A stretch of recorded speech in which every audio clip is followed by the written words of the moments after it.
In this episode of the Medicinal Herbs podcast from Holistic Matters, we welcome back Professor Kerry Bone to talk with our host Sara Le Brun Blashka about Tongkat Ali, an herb long known as a traditional tonic for testosterone support to promote healthy sexual interest and vitality.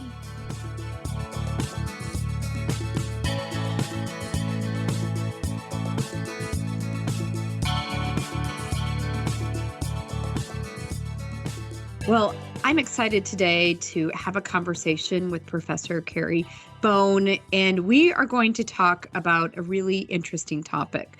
Some may call it menopause or male menopause, or the official name is Andropause.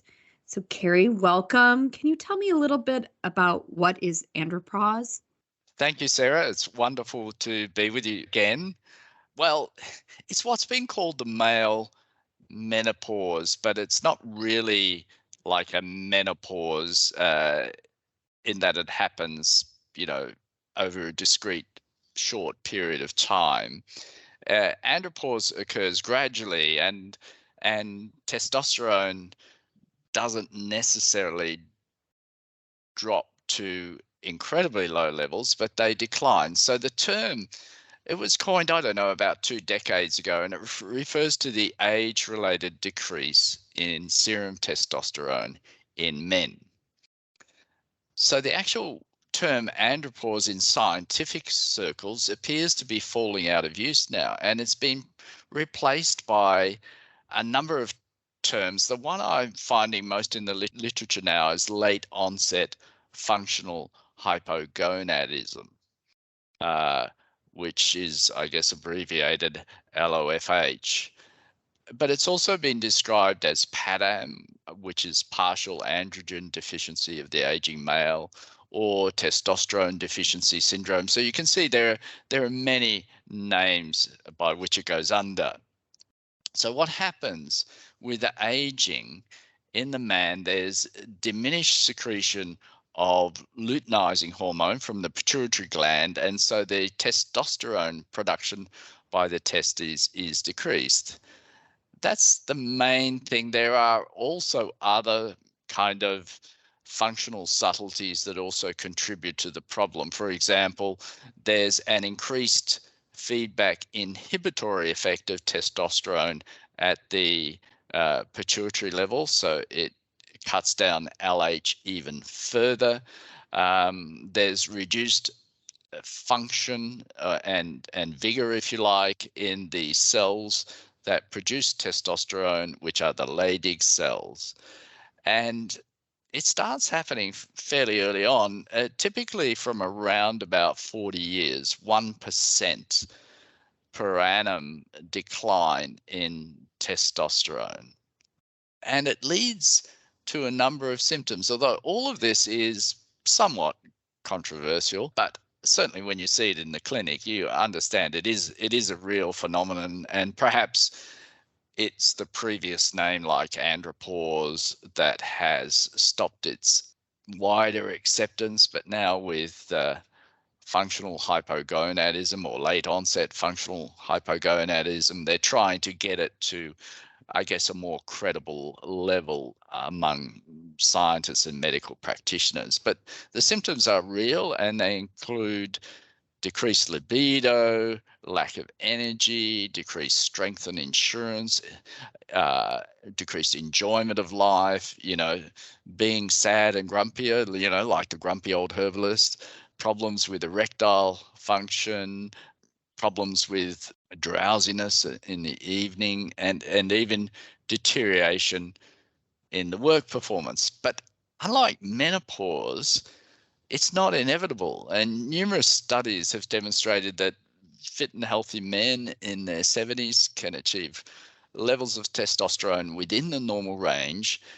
And I believe there are herbs that can also facilitate that. So a 70, 80-year-old man with testosterone in the normal range is what we want, because it's part of healthy aging.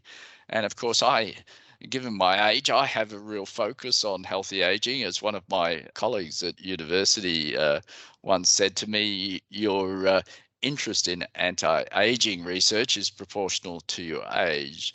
So as I mentioned, there are several herbs that can help in this regard, including let's put it in inverted commas, and because plants have been around for a long time, but including a new one. New, I think, is maybe definitely needs to be right in quotes. What is this new herb is Tongkat Ali, right, that we're talking about, which Yes, has that's been right. around for obviously centuries in kind of TCM. Can you tell us a little bit more about what it is, and then how does it relate to functional hypogonadism, or we were previously maybe discussing it as andropause?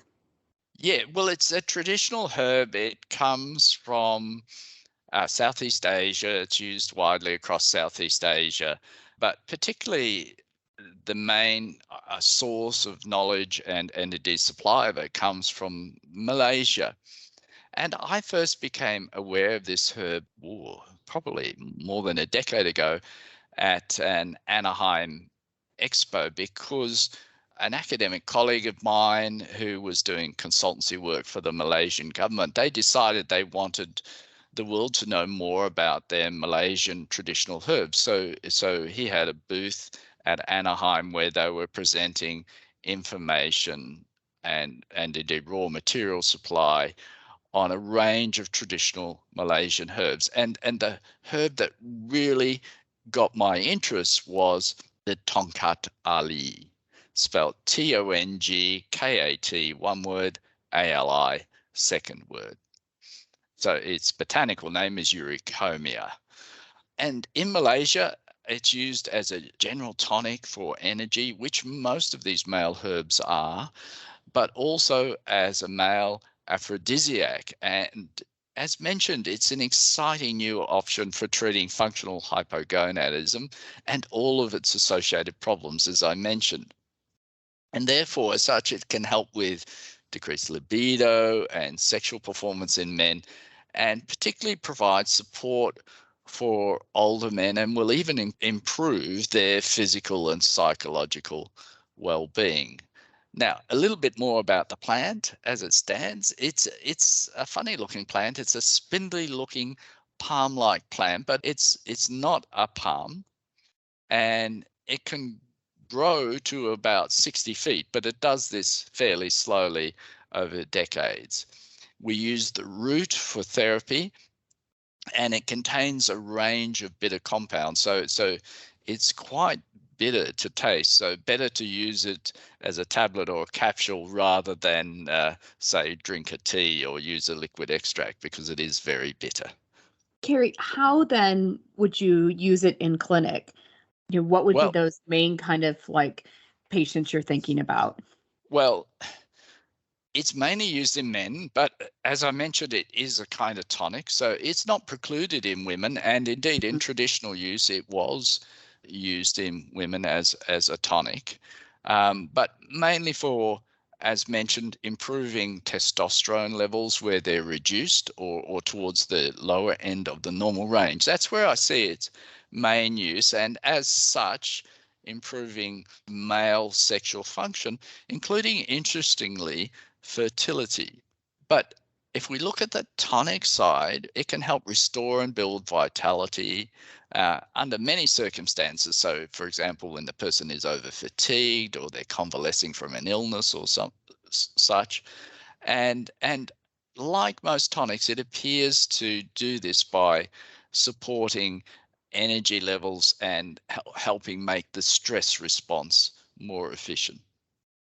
As we think about the use of it in this way to improve testosterone and others, what is the level of clinical evidence that we are seeing out there? And, can you talk a little bit more about what type of research there is in regards to Tongkat Ali? Certainly, certainly. So what attracted my interest when I first came across this herb, as I said, over about a decade ago, was there was some dawning clinical research to support its use. Now, my view is when a herb comes along and we want to use it in a modern context, well, I don't have direct contact with the Mhm. person who've accumulated the clinical experience. So generally what I'm looking for personally as a therapist is I'm looking for scientific clinical data under those circumstances. So 10 years ago, there was some, and it looked very promising. And now that's accumulated over time to result in the situation where I am actually compelled.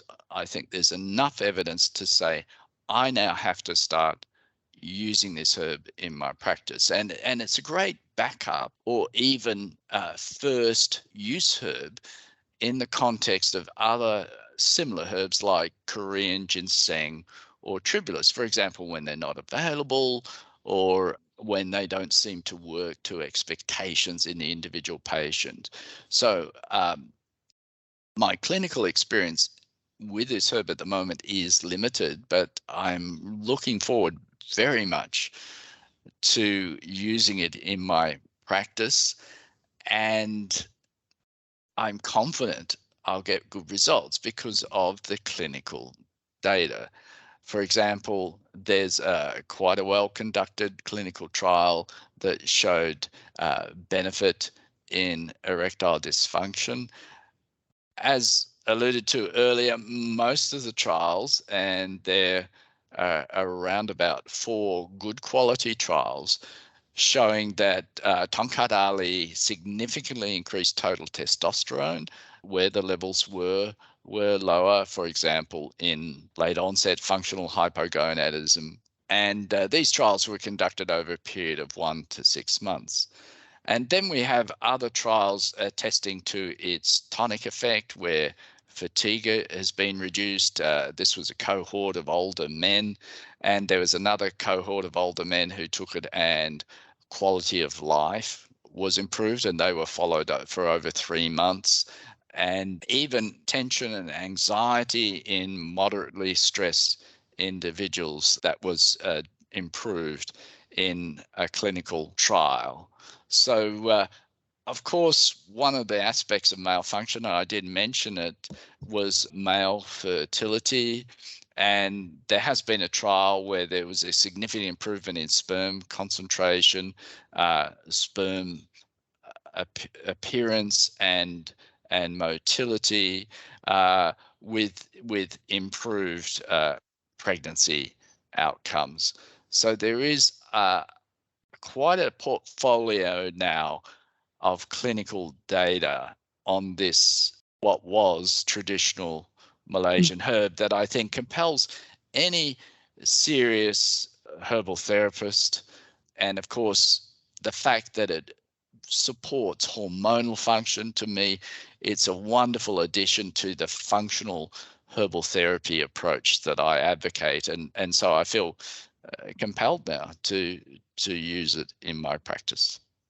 I know I was just reading some kind of emerging data on it in the area of sarcopenia, which also would Yes. obviously make a lot of sense, right? Because if you could improve your testosterone output, that then you usually see improvements, in combination with exercise and protein and so on. So I think that's kind of like if you go back to your aging comment, right? That's an Yes. important area kind of to start thinking about too. And there's just some emerging data, which is very interesting to see how that would work in practice.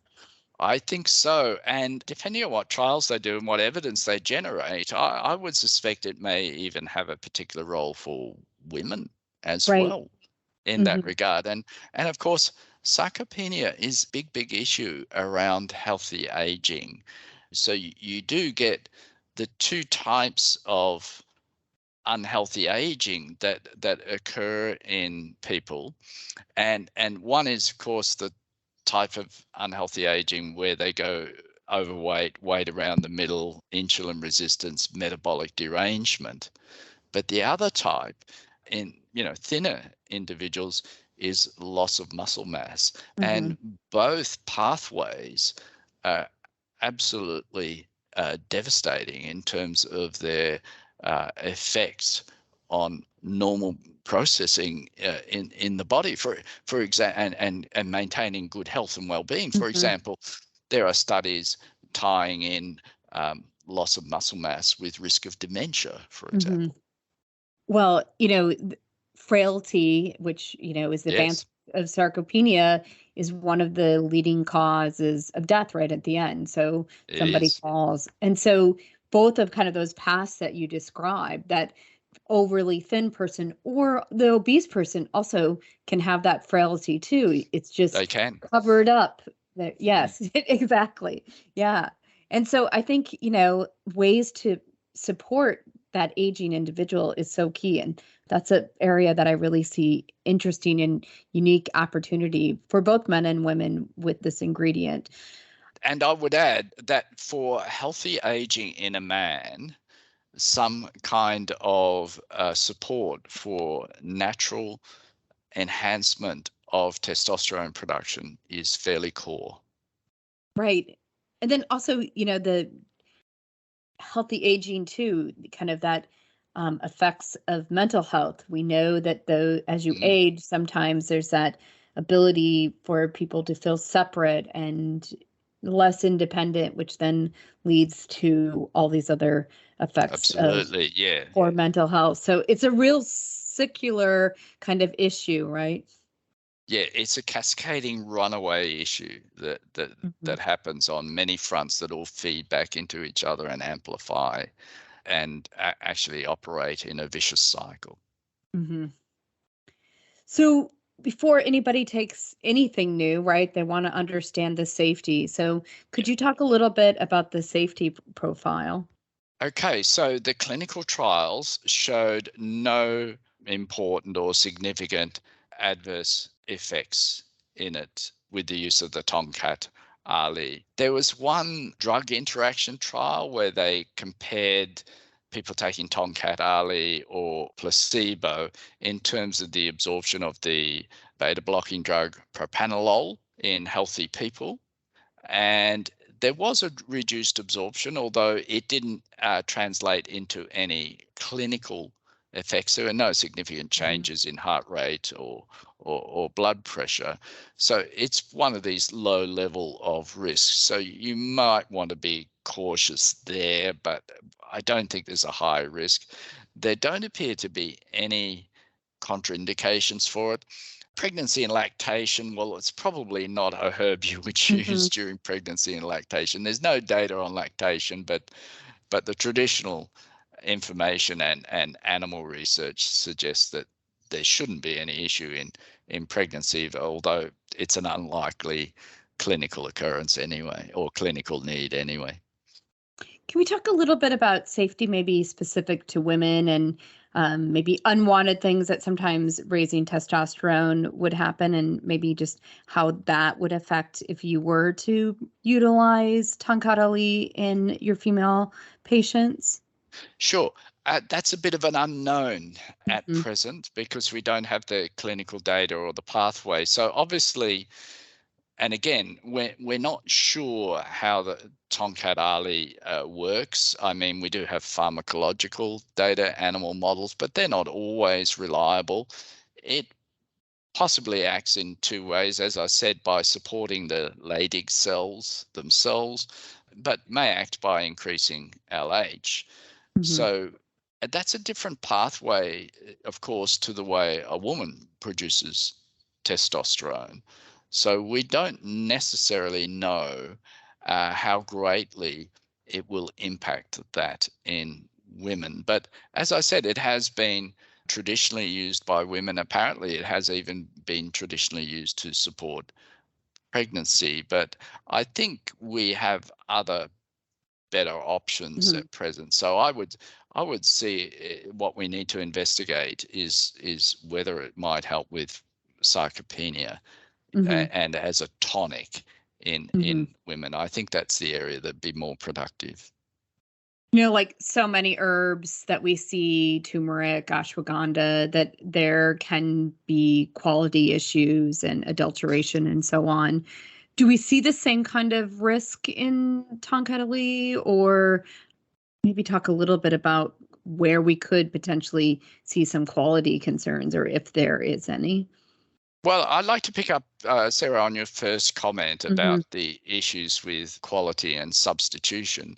Mm-hmm. And the American Botanical Council, and you can look this up online, has an ongoing program about substitution and therefore issues with herbal quality. And they issue monographs with methodology as to how you can detect that issue of substitution and guard for it. And it is quite extraordinary that I think they're up to now 70 plus monographs, 70 plus monographs. So what does that tell us? That tells us that quality issues and substitution and adulteration are widespread in the herbal industry. Mm-hmm. So it's buyer beware. It is absolutely buyer beware. And often the cheaper something is, it's because it doesn't come from that herb, Mm-hmm. Right. There are many examples. We could do a day's seminar on it with the wealth Mm-hmm. of data that the American Botanical Council has generated. So when we're looking at a new, inverted commas, herb like Tongkat Ali, we need to understand its phytochemistry. Now, it contains a range of constituents, but especially these bitter tasting quasinoids, which interestingly have activity against insects, and quasinoid containing plants were traditionally used as insecticides, quite safe ones, I might add, traditional insecticides. And there's one particular phytochemical in that class called urecominone, and it's often used as a quality marker. So there needs to be a good level of urecominone to show that the right plant has been used and the extract has been made in the right way. But the other thing that, particularly when you're relying for your confidence on a herb's clinical trial data, the other thing is to use an extract. Make sure you're using an extract that closely matches both the nature, the quality, and the dose of the extract that has been used in the multiple clinical trials. Yeah, I think those are all really important points for every herb, but especially something new that is becoming Yes. more used in the marketplace, right? Yes, indeed. So, Kerry, any last thoughts on Tongkat Ali, other than it really just has a great name, I think. It kind of gets, Yes. kind of makes you think maybe what it's used for a little bit. But any kind of like last thoughts on how we would use it in clinic to help our patients as we move forward? Well, the first last thought I'd like to say is the evidence will continue to accumulate. So as I said, I've seen this grow and even accelerate in the last 10 years. So this is a herb for which we're going to get further evidential support for the uses that I've mentioned, and that will give us a further confidence, and we may even extend that out to new uses as well. But the most obvious person for this is a male with low testosterone, no matter what their age. So younger, especially, you're going to be looking at supporting fertility. Older, you're going to be looking more about well-being, strength and endurance, muscle strength, and generally helping with sexual function, but also work performance and helping make them less grumpy, but above all, helping them to age in a healthy way so they can continue to get fulfillment and enjoyment out of life well into senior years. Well, I think this is going to be a key to many of our practitioners, helping those individual, specifically men who are aging and really making a difference in their quality and really quantity of life too, to keep Yes. them well as they move forward. So I really appreciated learning more about Tongkat Ali, and thank you for your time as always. Thank you so much, Sarah.